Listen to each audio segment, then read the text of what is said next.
everyone, welcome back to another episode of the Retro Gamers Podcast. What's that? Episode 144. Larry's back. And Anthony's here. Oh, look at that. There's that mystical white tail that's been showing up lately. Yeah, that's Snow. That is my cat. Always wants in on the action, huh? Yeah, it's amazing how she shows up just in time. So I'm glad to be back here. I was under the weather last Glad week. to hear you're feeling better. Yes, thank you. Actually, I'm able to talk, which is even better. That's debatable. That was the biggest reason why I couldn't show up. Just had a little trouble with the talkie. Mm-hmm. But I am back. I'm ready to go. First and foremost, I want to thank Anthony Chu of the Yin and the Yang podcast for filling in. Thank you, Anthony. Anthony and I had a really great time. We had a really cool topic, pulled up some hidden gems in our collection of games. Yes. It went really, really well. No, I liked it. It was a great topic. Great back-to-back, back and forth. Chu, wonderful with the podcasting. Check out the Yin and the Yang podcast every Friday, wherever you listen to podcasts. And it kind of made me. I wanted to be in on that one. That was a fun one. Yeah, you missed a really good topic. So I think. Do you have any hidden gems that you can think of off the top of your head? Yeah, I got a few I can think of. Off the top of my head. Yeah, it sounds. You didn't prepare for that at all. No. Why would No, cat. So I get. Is he getting ready to shut down the whole thing? Yeah, she's stepping on the keyboard. We'll see if Samson makes an appearance. I doubt it. Yeah. All right. So there are 4 games that immediately come to my mind when I do think hidden gems. And there are 2 systems, the NES and the N64. So okay. First one with NES, and we've definitely mentioned a few of these before. Ironically, these 3 games are available on the NES collection on the Switch. So if you have that, you are able to play them. Okay. First one I want to mention, very, very underrated, Solomon's Key. Yeah, Solomon's Key, probably one of the first kind of puzzle-based games I played when I was a kid. Yeah, the gameplay was phenomenal. In going back and playing it, I never got far in that game at all. So I got to work with it. Yeah.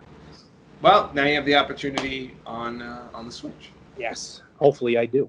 Next up, and I know we even mentioned this because when we had Rich on the podcast, I remember when you mentioned this game, only one thing comes to mind. The City Connection. Yeah, City Connection was one of those games.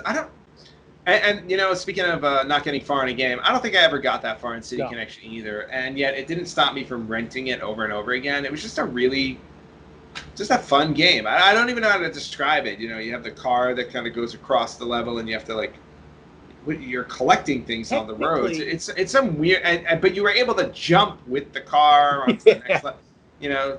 Some crazy mechanics going on in there. The actual story is, I think, you have a paint can, and you have to paint the roads. Oh, yes. That's what you're doing. Even though there are hearts and some weird stuff and a cat that gets in the way, I don't know. But this is also a weird game that I'm pretty sure I never owned the game, but I rented it ad nauseum. Oh yeah, so did I. I mean, my parents should have just bought me the game at that point because I'm sure they spent more than the $50 it would have cost them. Honestly, it's so weird. I never remember owning it. So, City Connection, and then the third one, which I don't think we mentioned here, but when it appeared on the NES, on the NES collection, I was like, wow, I haven't thought about this in a while. Mighty Bomb Jack. Oh yeah, Mighty Bomb Jack was a fun game. I never. Again, it was one of those ones I rented it a couple times, but it was never one that it wasn't like a City Connection for me. Yeah, no. Yeah. But I remember it, and it was pretty decent. It was. Even to this day, I still haven't figured out the weaponry mechanics in the game. All I know is you got to collect all the bombs, but God help me if I know how to kill anything. And that is the challenge of Mighty Bomb Jack. So those are the 3 NES, and then the one on N64, which I get, it's a bit of a borderline as far as a hidden gem, but I feel like this version of the game may not have seen as much light as other versions have, and I'm talking about Pokemon Puzzle. Oh, Pokemon Puzzle. Well, I mean, Borderline. I guess it's borderline. yeah. I mean, I would think it's a hidden gem only because it's taking a popular franchise and putting a spin on it by putting it in a game you wouldn't normally see it in. Correct. That's a new franchise. I mean, it's Tetris 2, but it's got an overlay with Pokemon. Right. But I mean, this game, we played so much of this in college, it was ridiculous. Yeah, I can imagine just competing against each other. And forgive me if I'm wrong, but you can do 4 players in that, right? No, not in this one. This was still 2 players. Yeah. Okay. Wait, could you do 4 players? No, it was straight up 2 players. Okay. I'm gonna say 2 players. Anyway, but yeah, it was so fun. Very odd that you hear just Pokemon noise coming out of the dorm room, but I dominated those tournaments, so at least I got something right in college. Hey, as long as the Pokemon noises weren't coming out of your room while you were doing something else, That was for another era, my friend. A whole another Squirtle, era. Squirtle. And hey-o, all right. So, but those are the 4 games that like immediately came to my mind when I think of hidden gems. Yeah, I'm sure there are others on other systems, but definitely those 4. All right, and those are a good 4. So yeah, no, definitely some cool stuff. And thinking about with these games, it makes me think of something else because a lot of these games, like I mentioned, as I go off script, a lot of these games, originally on the NES, and then later was able to download on a virtual console, and then later it showed up on one of the minis. You know what I mean? And then even now on the NES Classic, it's like, and this obviously we don't have to get into this because everybody knows I'm into digital downloads. You still like physical media, which is good on both sides. But with the digital part of it, yes, the issue with digital is as the new systems come out, depending on the backwards capability, which I still go back to, there was no backwards capability in the beginning, but anyway, I have to keep the original systems to play the downloaded games. right. And of course, you run into some of the facts where some of the games aren't available anymore, like Simpsons Arcade or X-Men Arcade, which never had a physical release to begin with, but nevertheless, it makes me wonder, like nowadays, is that kind of like the reason? And I'm not looking for like a direct answer, and because I know we have the 2 different philosophies, but maybe for people listening, like on the Switch, on the PS4, and the Xbox One, we've been seeing a lot more re-releases of older games.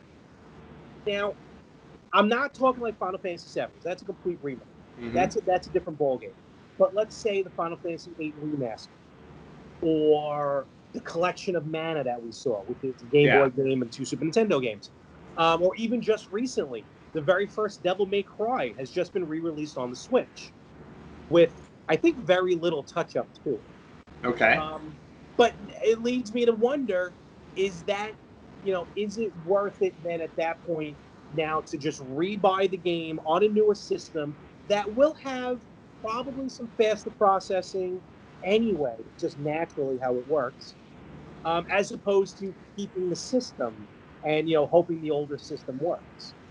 Again, Ann, I'm not looking for a direct answer from you, but maybe it's just kind of like to hear from the audience, to hear from the listeners on what they think about that. I mean, your thoughts on rebuying the same game over and over. The classic example is Super Mario Brothers. How many times have we owned that? Yeah, quite a few actually, in many iterations, and I think, well, here's what it comes down to, because a lot of people who game don't hold on to older systems. It's like a newer system comes out, you buy the newer system, the older system goes away. Obviously, the games you had on it goes with it. But if you have a game that you enjoyed, for us it's Super Mario Brothers or Legend of Zelda or whatever it is, the only way you get the opportunity to play it again is if you purchase it on a virtual, as a virtual download. Is that bad? I don't think so, because first off, you have a choice, right? You don't have to buy it again. But if it's a game that you've enjoyed growing up and everything like that, I think you look past the whole idea of having to buy it multiple times, because it's just it's a nostalgia hit. It's fun. I mean, God, the a good example, the Sega Classics Collection. I was just about to mention that, yes. The Sega Classics Collection has 50 Sega games on it, right? Which is physical media as well. So this doesn't really stick to necessarily, digital download. No, exactly. They're physical media. Yeah. I mean, we both bought, I think, the Atari Classics Volume 1 and Volume 2. We bought that for the PlayStation or the Xbox One. I can't remember. Yeah. Xbox One. So, I mean, and these are things that we've owned. When you look at the Sega Classics Collection, I still own Sonic 1. I still own Sonic 2, Shining Force 1 and 2. I have a Streets of Rage 2. I have a bunch of games on there still in my collection. And yet, I purchased that. Why? Because there were games in that collection that I used to own that I don't have anymore. And as time goes on, a lot of these games become rarer to find. It's harder to find them, and they're more expensive. Mm-hmm. And then on top of that, like I said, you have to, if you really want to play your originals, you got to keep your older consoles. And not everybody likes to, keep everything because it causes clutter. It's a lot easier to just have one console and download everything on it again, even if it costs you a few extra bucks. So I have no issue with the companies kind of dipping back into the pool for profit, because they're not the only companies that do that stuff. You talk about movies, right?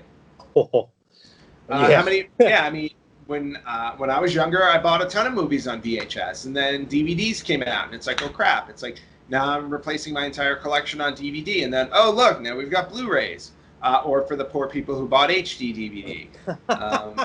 I had a few. I had a few. There you go, HD DVD. What should we call it? Laser discs, Betamax. Yeah. I mean, there's so many different things. How about when you were able to buy the movies on PlayStation Portable? What were they called? UHD or something? Oh, like UHD. Yeah. UHD. Some of those, yeah. Yeah, you were buying movies specifically just to watch on your portable. So this concept isn't new, and it extends beyond gaming, even beyond movies. I mean, think about toys in the toy store, right? How many times has Voltron come back? How many times do we see new Transformers or the retro stuff coming back? Light Brights. I see. You know what I mean? It's like toys come back over and over again as well. So, I mean, I just think there are a lot of mediums that do this. I don't see video games. I don't see it being a problem in video games at all. I feel like the only medium that probably doesn't do that is music. Not true. Greatest hits albums.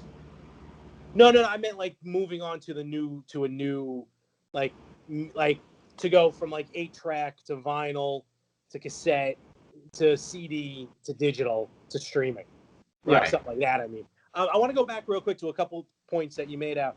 First of all, HD DVD was so bad and it failed so much. There was actually a website, HD to Blue, or whatever it was. You could actually trade in your HD DVDs for the Blu-ray version. Wow. All right, that is bad. It was like maybe $5 a disc, or something. I got rid of a lot of stuff on that. But Transformers on HD DVD, the extras were much better. The first Transformers live action movie was much better on HD DVD than Blu-ray because of the extras. So, and then the other thing is, I want to, just out of curiosity, because I think we both did it for different reasons. When you go, like, I imagine, yes, you upgraded from VHS to DVD when that came out for yourself. Yeah. Did you really upgrade, though, from DVD to Blu-ray? Not all of them, no. Okay. So, just out of curiosity, you were doing it more, I guess, for the convenience or the fact that the VCRs are getting phased out. So now DVD players are in. Obviously, you got to get the new medium. Yes. Now, of course, Blu-rays play DVD, so I understand why no need to upgrade from there. That's exactly why I didn't. Yeah, where I'm upgrading really when the technology upgrades. Mm-hmm. Because to go from DVD to Blu-ray, it's higher def. And then go from Blu-ray to 4K or digital download now, where a lot of it's in 4K. Again, same reason. So there's different aspects as well as to why to buy some of the newer games. Mhm. For example, the backwards capability catalog on the Xbox One with the 360 and the original Xbox games, they actually run faster on the Xbox One because of the processing speed. So you may still have the same graphics, pretty much. Even that may get smoothed out a little bit, but definitely like load times are faster, it runs faster, things like that. I think we even saw that in the limited releases of the bonus discs on the GameCube for Legend of Zelda. Yes, When, I do remember that. Ocarina of Time came out and Yeah. everything, like they even showed you the upgrade between the N64 and the GameCube. So it's got its pluses, but then again, for those of us who are collecting the old systems, I guess that would be a deterrent. Hey, you got the old game, hold on to it, Yeah. especially now with the clone systems, and now that there's HDMI wires coming out for Yeah. the original old systems. Yeah, exactly. But even still, it still may prompt you to buy newer, like another version of the game. Like, again, a good example is like, let's say I don't have enough room to keep all of my systems hooked up, which I currently do not. Like, I have 25 systems. Mm-hmm. I can't keep 25 systems hooked up to one television. You could, so you're not trying. You could, exactly. I mean, and I did. Don't get me wrong. I tried. I tried a lot. But the reality is, it's like, it just looks like a mess. The fire hazard behind my television would be, it's ungodly. Yeah. So, I just narrowed it down to what are the systems I play the most, and which third-party systems can I use for multiple consoles. So, for example, like, I don't have any of my NES, SNES, Genesis, like all of those I do not have hooked up anymore. Yeah. Because I bought the Retro Freak in Japan. And the Retro Freak plays 16 consoles in one, both regular console and handheld. So because of that, I saved myself the grief of having all of these extra consoles hooked up. Now, when the Polymega delivers in August, I will be able to eliminate all of my CD-based, like a good number of my CD-based ones, like my PlayStation 1, my Sega Dreamcast, my Sega CD, or JVC XI. They all can go away. Well, yeah, I like that one though. But I can take those and I can actually, I can put them away because the Polymega is going to take care of all of that. Absolutely.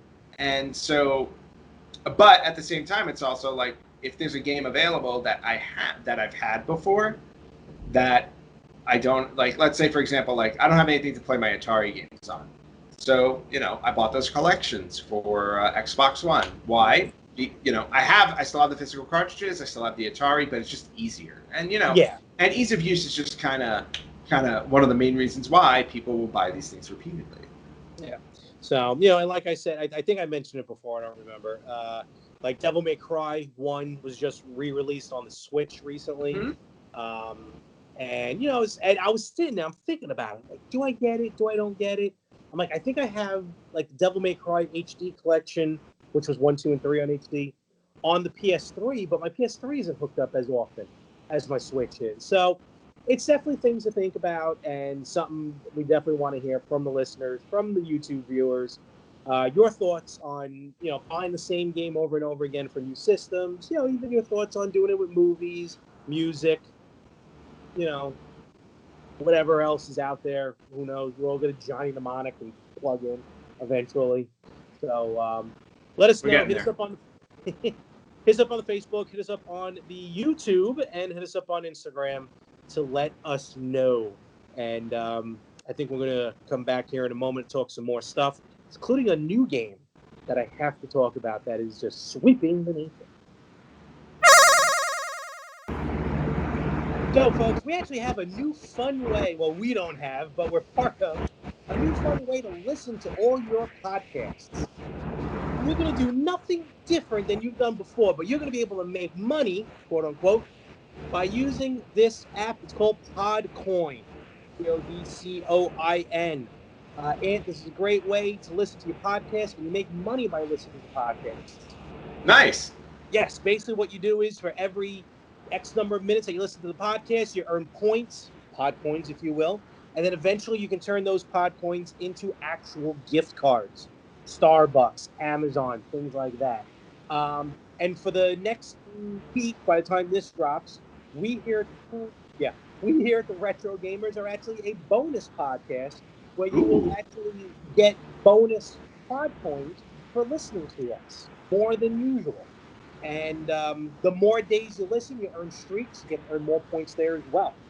So go on Amazon, on iOS or Android, whatever store you shop at. Go to and find Podcoin, and if you put in the referral code Retro Gamers, you can earn a bonus 300 Podcoins right then and there.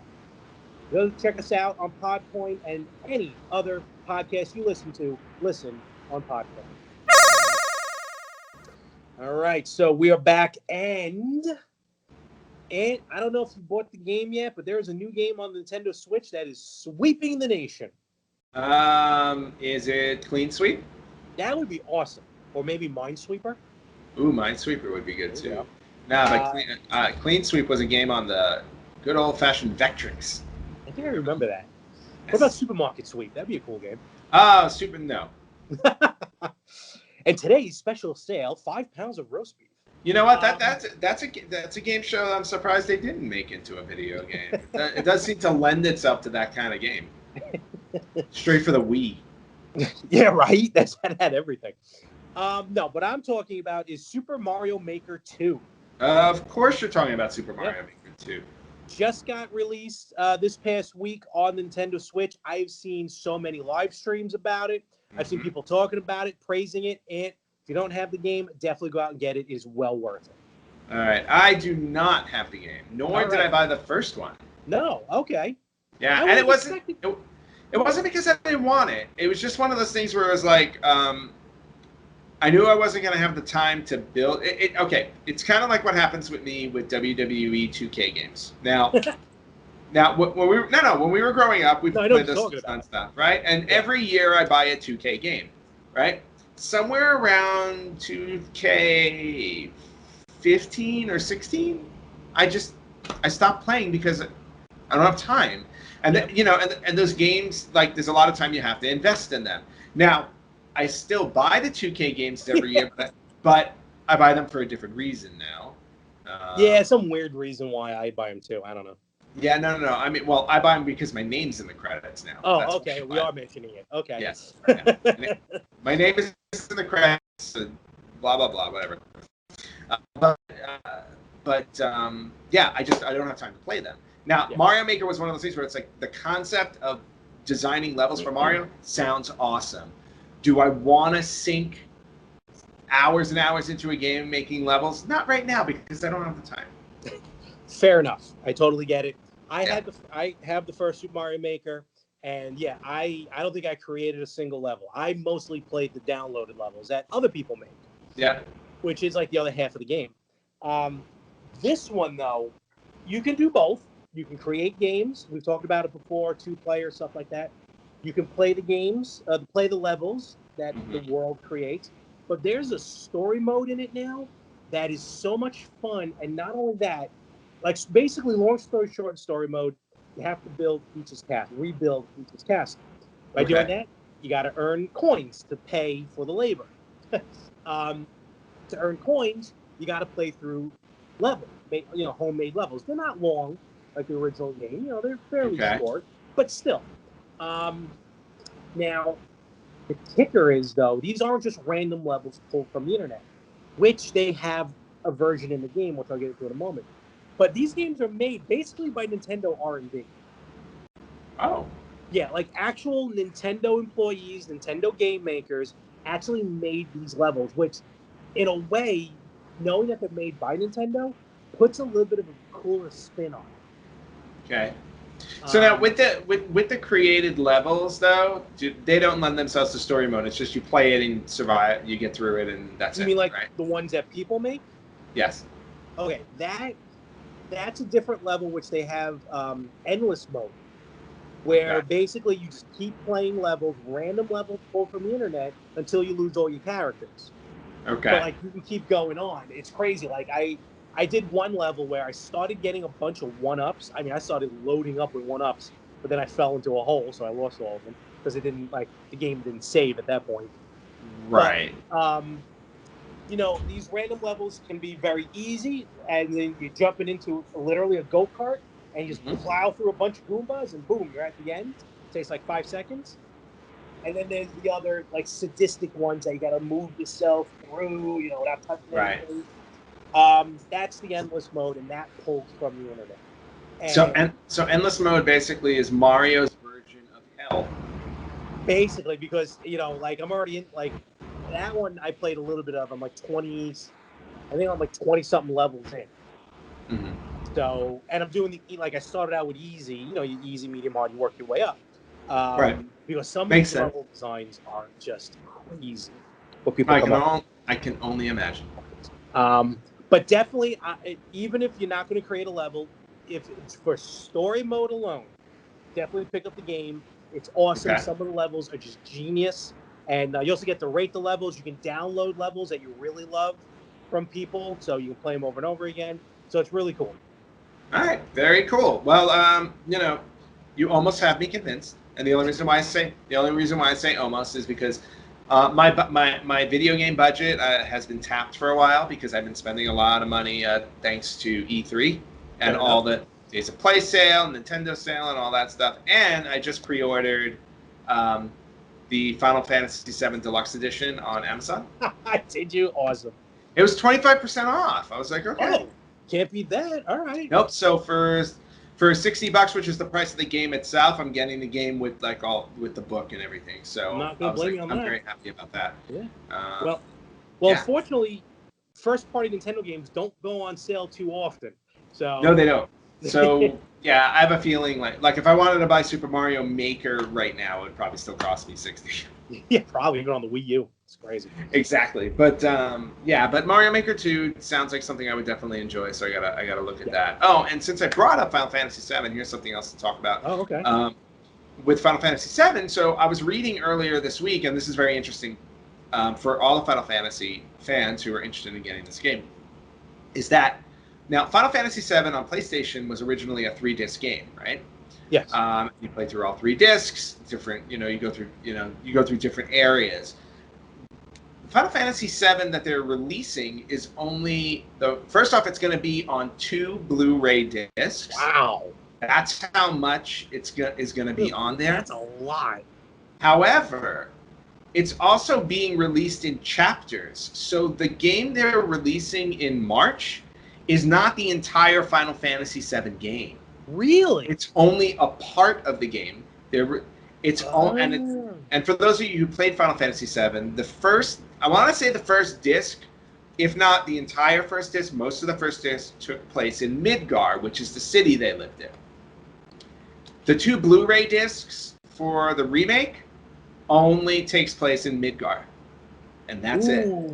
Now, they did come out and say that they've expanded what you do in Midgar so that the entire game that you play through for this chapter is about the standard length of a Final Fantasy game, which means you're looking at somewhere between like 40 and 60 hours of gameplay for just this one chapter. So this game is like, ultimately, when all the chapters come out, this game is massive, like beyond massive. Not only that, but it's going to be pricey as well if you think about it. Well, what are your thoughts on that? Well, I'm okay with it because I'll tell you why. The fact that the one they're releasing is still the length of a Final Fantasy game, I'm cool with it because I'm paying the money for that experience. Okay. I'm getting 40 to 60 hours. Now, granted, it's not the entire story, but again, Final Fantasy games are so epic in storytelling that I think breaking it up isn't necessarily a bad thing because there's a lot of story to tell, and especially if they're expanding the story. So perfectly fine with me. Now, at the end of the day, I may have to buy 3 chapters, so to speak, to beat the whole thing. Like Shining Force. But again, Shining Force was the same way on the Sega Saturn. Shining Force 3. There are 3 parts to it. The part that came out in the U.S. was only part 1. We never got part 2 and 3. So I don't necessarily see an issue with it as long as I'm getting a full experience, like a full RPG Final Fantasy experience. Perfectly fine. Interesting though. Very interesting. Yeah, but I thought it was very interesting, and it also just made me feel like, wow. They went all in on this. Like they really went all in on this. The fact that they've made the game so massive that they're breaking it into pieces. That's nuts. Yeah. 2 Blu-rays. That's 2 Blu-rays for just the first chapter. That's a big Twinkie. That is a big. Tell them about the Twinkie. You know what bugs me when I was little? How he blew cigarette smoke out of his nose. I'm like, how did he do that? Oh, I used to do that. Yeah. Well, I was like 8, so I'm like, how do you do that? Well, when I became an adult, I learned how to do that, and then I quit smoking. There you go. Good for you. All right, and now something else I want to mention. I like to think that a lot of our fans, I mean, both of us, as we just mentioned, are into wrestling. I feel like a lot of our fans are into wrestling as well. I want to mention this. I'm not going into wrestling. Don't worry for those who aren't into it. But the camaraderie between professional wrestling and video games. This past Saturday was All Elite Wrestling, the new organization, out AEW's second show ever, Fyter Fest, which, give a free plug, is available for free in the U.S. on Bleacher Report Live. Outside the U.S., I believe Fight TV. Cool. Again, it's free, so definitely check it out if you haven't checked out any of their shows. And what it is, they were actually at the Fyter Festival, which I didn't realize until I was watching it yesterday when we record, which is a fighting game expo, if you will. Like tournaments and stuff like that. Street Fighter, whatever all the other ones. Street Fighter is the one that comes to my mind. So it works with CEO. And here's where the kind of cool camaraderie. Now, to get kind of behind the scenes, Cody Rhodes, Kenny Omega, the Young Bucks, they're all executive producers of AEW. They're also very big gamers, especially Kenny Omega. Kenny Omega is a huge gamer. I think his Twitter name is Kenny Omega Man X. So nice. Cody often comes to the ring in cosplay. I know one time he showed up as Solid Snake. Recently, recently, which I didn't even put 2 and 2 together, at Double or Nothing, he came out kind of an homage to a Alucard from Symphony of the Night. Oh, I didn't know that. Yeah, yep. So that's pretty cool. So this Fyter Festival, they had on the pre-show, they had it was Michael Nakazawa against Alex Jabali. Some of you may know that name, Alex Jabali. Now, I don't have all my facts straight, so forgive me, but I am pretty sure Alex Jabali is the guy who's in charge of Fyter Festival, the whole weekend of the video game part of it. And he had a match with this guy, Michael Nakazawa. Very goofy. It was what we call, or what they call in the business, a ha-ha match. Wasn't meant to be anything, but it went longer than expected, and it was no DQ, so they got away with stuff. One of the fun things they did was Michael Nakazawa was choking out Alex Jabali with a GameCube controller. Nice. So he's choking him out with that. And then Michael Nakazawa, I think, won after hitting Jabali with one of those Pro Fighter sticks. The controller. Oh, you know what? Hey, you know what? Those things are massive. They are, actually, because it sounded pretty solid. Yeah. So I thought that was pretty cool. And then one of the main events, co-main event of the show, was a 6-man tag team match. Laredo Kid and the Lucha Bros against the Elite, which is the Young Bucks and Kenny Omega. Now the whole idea of Fyter Fest, and I don't know if you ever saw the documentary on Netflix about that guy who tried putting on that I think it's called like Fire Festival or something. Oh no, yes, but I know what happened. Yeah. Guy tried putting on a festival, but it was such a sham. It was ridiculous. So the Young Bucks and Kenny Omega was doing vignettes that kind of played off of that. Okay. And the Bucks were like, yeah, we don't have our gear. So all of a sudden, this music plays. Out comes the Young Bucks, dressed as Ken and Ryu from Street Fighter. Oh, nice. which was very cool. They got the stands. They're doing like the the still animation, and then like eventually ends up being a plant. But like a guy like from the audience runs up the ramp. It's kind of posing with them. They're like, oh, someone's jumping the rail again. Lights go out. Out comes Kenny Omega dressed as Akuma from Street Fighter. That's sweet. And then they do the thing. Then they get in the ring, and at one point they all do a Hadouken, if you will. Nice. Which is pretty funny. And then like some of the bad guys would get on the mic and call everyone nerds and stuff like that. So it was pretty interesting though, but it was cool to see that merger. I think CEO, whatever the company is who runs Fighter Festival, did a wrestling show last year, but it wasn't like with anybody. I think just like Kenny Omega ran it, but it wasn't with an organization. Okay. But yeah, this year it was really cool. Like I said, it's just fun. It was a good show if you're a wrestling fan. But otherwise, just to see kind of that merger of wrestling and video games, check out Fighter Festival if you can. Pretty cool. All right, very cool. That is a nice little surprise. Yeah, that was pretty sweet. And then one final thing before we go into our next break here.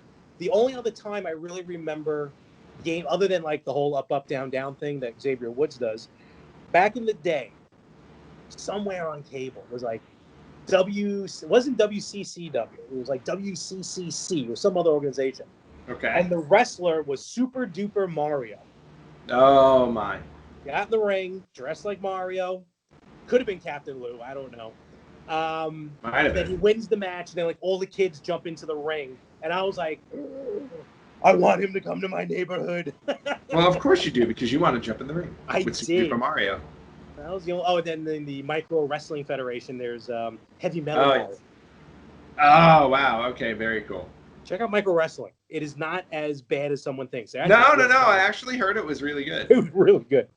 So yeah, it's the only times I can remember like gaming crossing over into wrestling. So it was pretty cool. All right. Well, those are some fun things. Yes. To discuss, and I think we're gonna, based off of that, we're gonna take a break, and we're gonna come back with some news. We actually got quite a few things to talk about on the news front. So we will be back right after this. All right, rapidly approaching August 10th and 11th is the Long Island Retro Gaming Expo out of Garden City, New York, at the Cradle of Aviation Museum. The Retro Gamers will be there. We will be podcasting. We'll be live streaming. We'll be playing games. We'll try and take over other podcasts if we can. Hostile takeovers. Why not? Yeah, I mean, hey, we have the power. We can do it. We do have the power.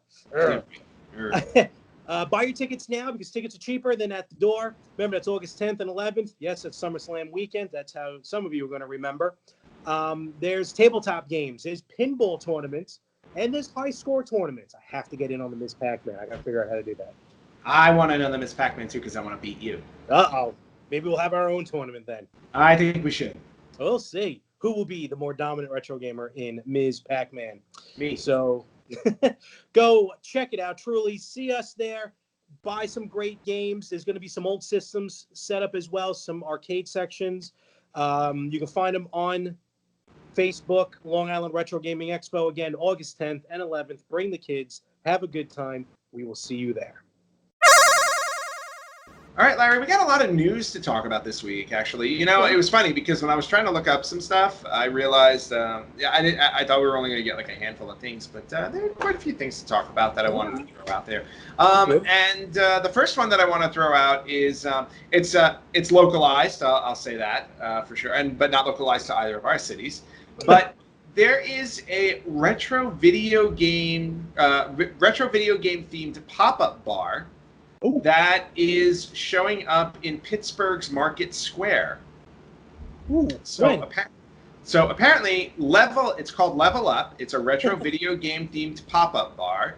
Yeah. It is currently in Pittsburgh's Market Square, and it's in the same location where the Game of Thrones pop-up bar was in April. So it's located in downtown Pittsburgh at 268 Forbes Avenue. The cool thing about the pop-up bar, obviously, they have retro video games that you're going to be playing there, but the food and drinks are also named after video game stuff. So in other words, so you can get yourself some stuffed Goombas, which are stuffed mushrooms. You can You can have yourself some boneless wings that they call Yoshi Nuggets. Oh. Or you can have some tailored drinks like Princess Peach Bellini, Prosecco and peach, which is Prosecco and peach puree. You can get a 1-Up, which is tequila and chamomile and lime. Ooh, so they have a bunch of drinks like that. Okay. They also hold some retro video game tournaments with proceeds going towards different charities. All right, very cool. Different youth charities, which is really cool. Utes.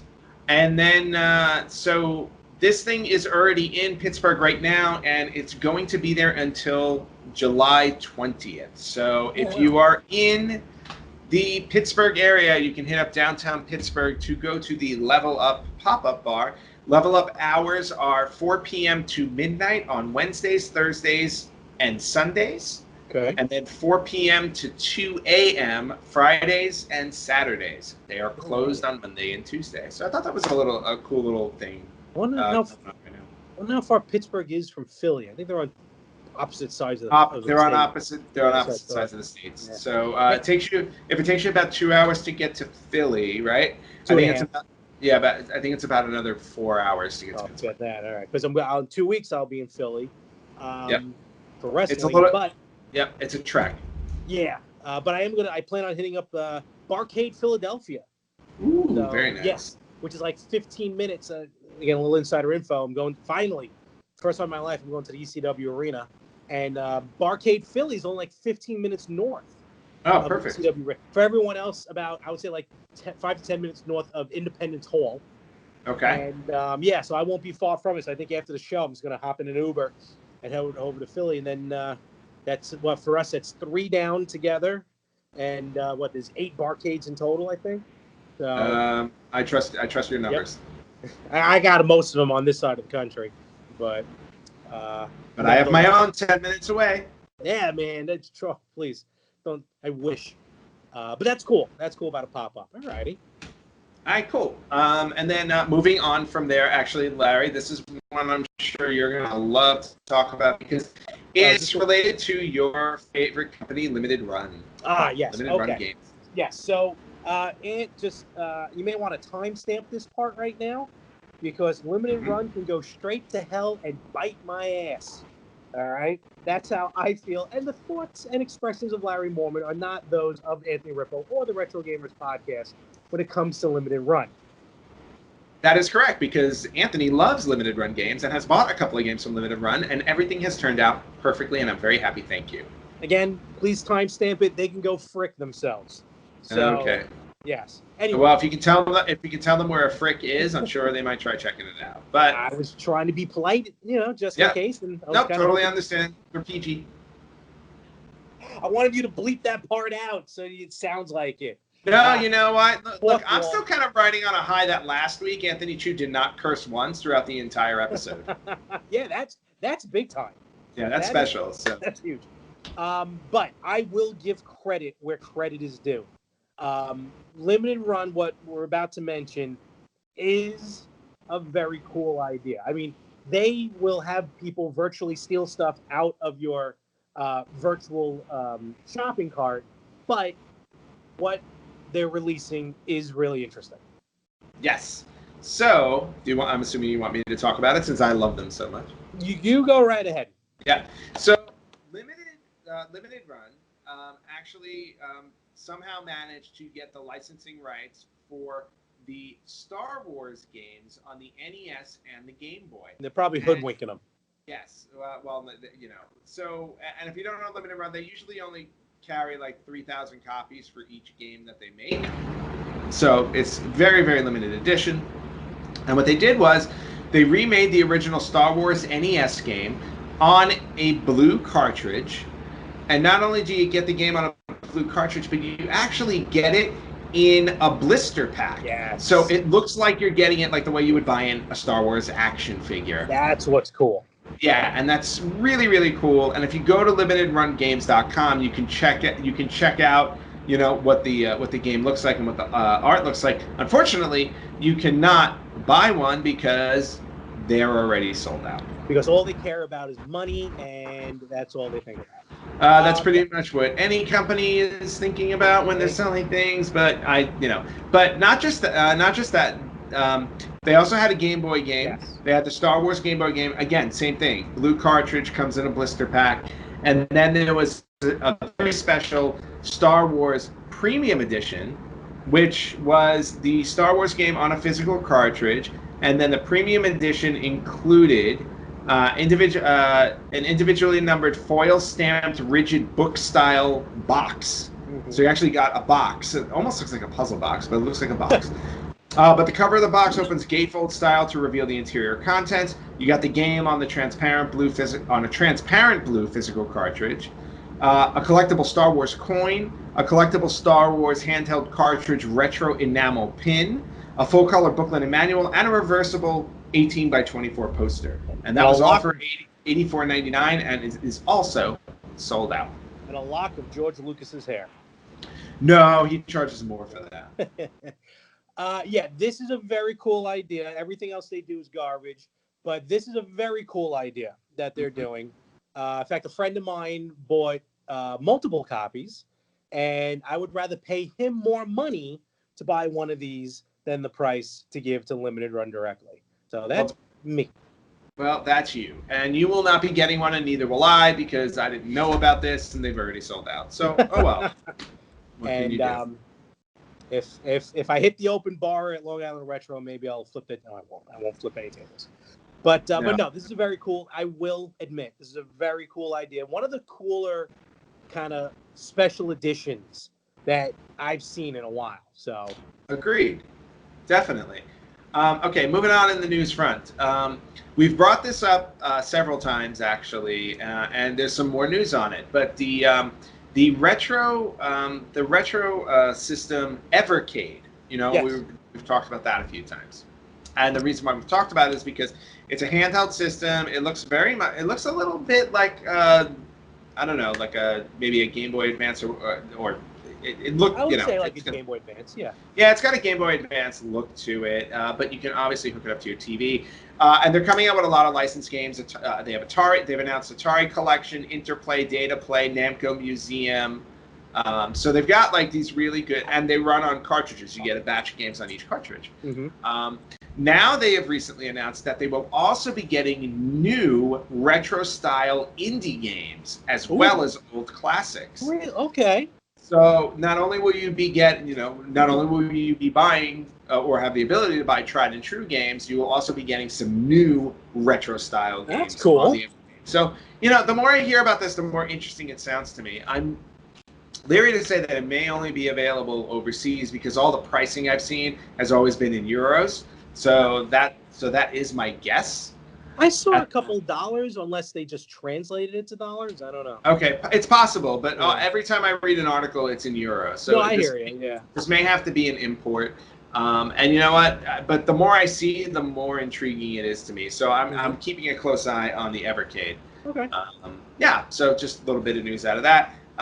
Larry, I know you had a couple of things you wanted to talk about. That's coming out from one of your favorite places, Hyperkin.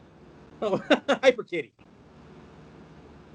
Yes, I do want to talk about this. Is really cool. Hyperkin. Two things. One, they are putting out a new, kind of new, clone system, a dual clone system. So, they're like a Muppet walking past. It really is, right? Oh, and we're about to get a full Monty here in a moment. Yep. No. Oh, I think. Wow. She found a new place to sleep on my printer, right? You gonna lie down on my printer? Yeah. I hope that part's cropped out. Alrighty. Nope. So Hyperkin is putting out a Retron HD2, which is basically it's a Nintendo and a Super Nintendo in one. Now, this is very cool. I mean, there's tons of these multi systems like this, these clones, but I've gone on record saying that the Super Nintendo clone from Hyperkin is a very, very good system. Very worthwhile clone. Admittedly, the NES one, and I tweeted Hyperkin, and they still liked my comments. I guess they respect it. The NES one wasn't as good compared to a regular NES. It was slower. The colors were a little off. But since then, like the Super Nintendo, the Genesis, the Atari one, they've been on par. So hopefully they fixed the Nintendo issues of the Hyperkin in this new dual system, which technically will play 3 games right out of the box: NES, Super NES, and Super Famicom. Yep, and the MSRP for that is $74.99. So that ain't bad at all. Yeah. No, that's not bad at all, especially for HD, because I think like their Retron 5 or the Retron 3 when it came out was like 130 or 140 bucks. Yep. And one more thing from Hyperkin I want to mention real quick. Yes. It's pretty cool. It's a small thing, but it's something which kind of makes me, if I'm going to regret not getting physical media on the Switch, this is one of the things, and again, it's just a novelty. They're putting out a new carry case for the Nintendo cartridges. And what's cool about it is it's shaped like, I don't think it's the same dimensions, but it could be. But it's shaped like an old Game Boy clamshell case. Yes. That Game Boy games came in. It would hold 8 Switch games, and I think it looks really cool. It actually does look really cool. And considering how small Switch games are, it's nice to have a place to put them. Exactly. So yeah, no, it's really cool. And again, it only retails for $6.99 for a case. So if you're looking for a case for your Switch games, you can pick up one of these, drop 8 of them in there, and you're all set. Definitely well worth it. So yes. All right. So I've got a few other cool things to talk about. One of them is earlier we had mentioned that Solomon's Key, the arcade version, dropped on Nintendo Switch Online. Yes. The arcade archives, right? Mm-hmm. On Thursday last week, another game decided to join the arcade archives on the Nintendo Switch, and it is Clu Clu Land. Clu Clu Land, the arcade version, just dropped onto the Switch as well. So now they're, if you have a Switch and you're paying for the online service, you can play Clu Clu Land, either the NES version or the arcade version. I try to play Clu Clu Land. I know you love that game. I love that game. I can't figure it out. It was one of those games. This is another game where my parents should have just bought it for me, because we rented it all the time, specifically because it was 2 players simultaneously. So my sister and I would play it at the same time. So, all right, cool. It's just really, really fun game. And I just learned 30 seconds ago in this article that the main character in Clu Clu Land, his name is Gloopy. Weird. Okay. Gloopy. Gloopy. We'll take it. All right, whatever. All right, moving on from there. I got a couple of things. Let's see. What do I want to? I want to save this for last because it's pretty cool. Okay, so sticking with the Nintendo Switch Online library. Up until this point, we've only been getting NES games.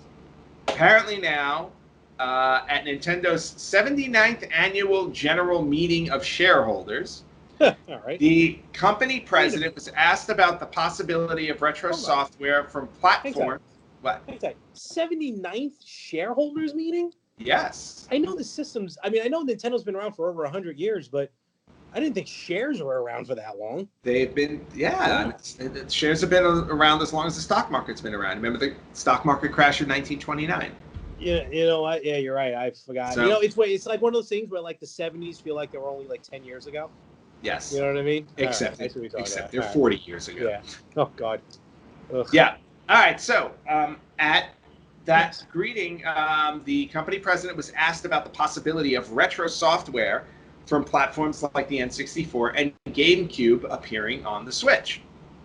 He said there was no new information to share, but did explain that they've been thinking about extending the online service to to carry other games from other consoles. Okay.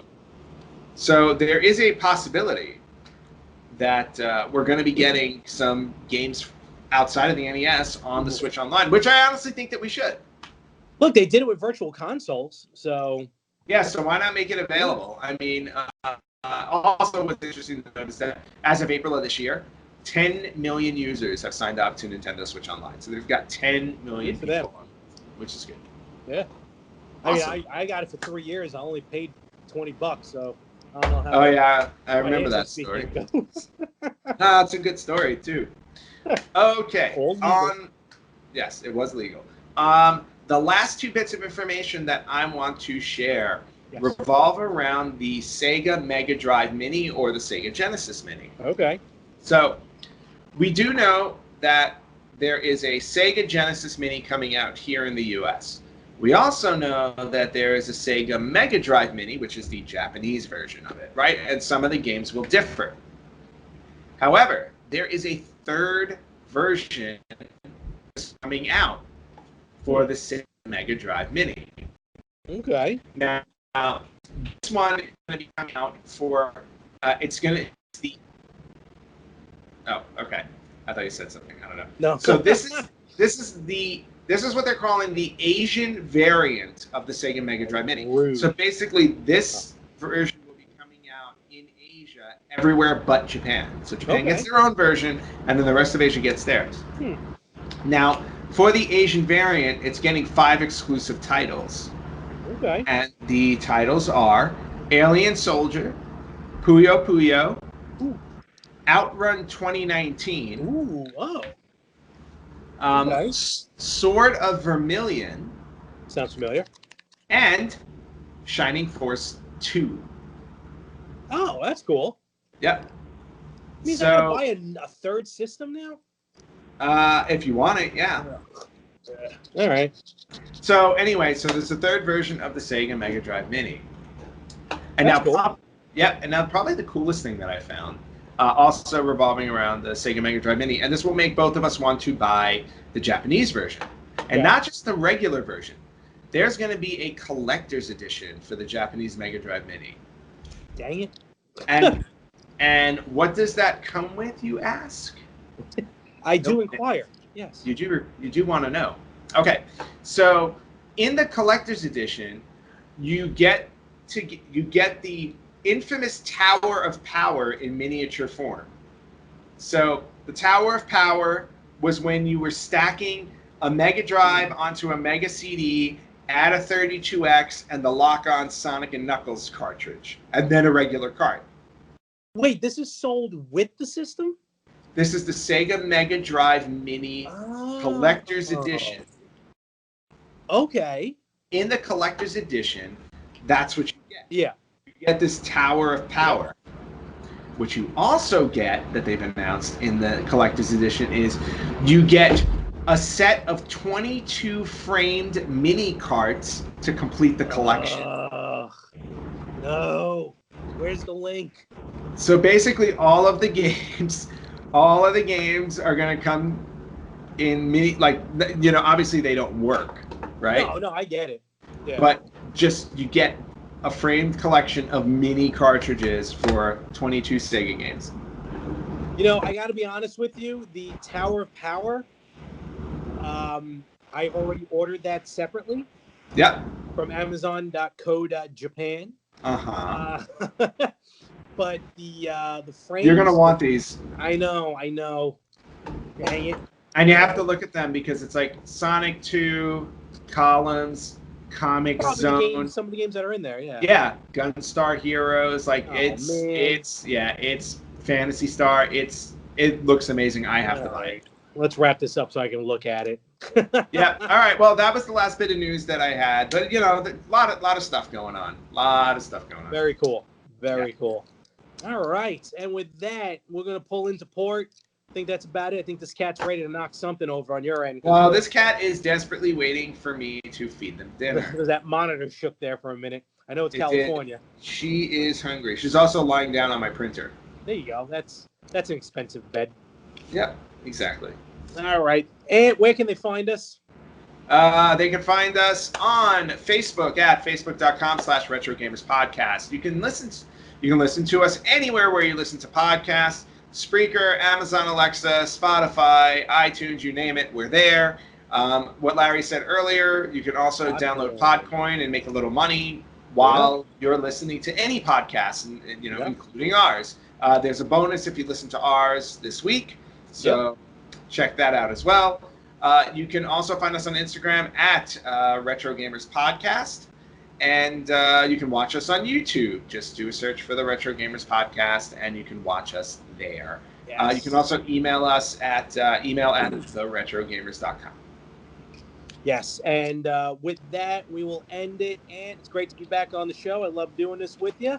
Yep, and also before we disappear, we wish everybody a very happy 4th of July, happy Independence Day, because that is this week as well. Yes, day off. Cha-ching. Yes, and I am going to be celebrating it by leaving for China next weekend. Are you leaving on the 4th? No, I'm leaving on the 7th. Oh, okay. You're going to China. All righty. That should be fun. Oh, it will be. If I get any free time, I'll be retro game shopping. In China? Good luck. Yes, I know. All right. Well, I'm more excited about the prospect of finding like bootleg games. You know, like Super Dario Brothers or something like that. Some weird knockoff system. Exactly. Yeah. I'll come back with a Nintendo. There you go. We'll take it. Yes. And with that, folks, we're going to end it, and we will catch you right here next week on the Retro Gamers Podcast.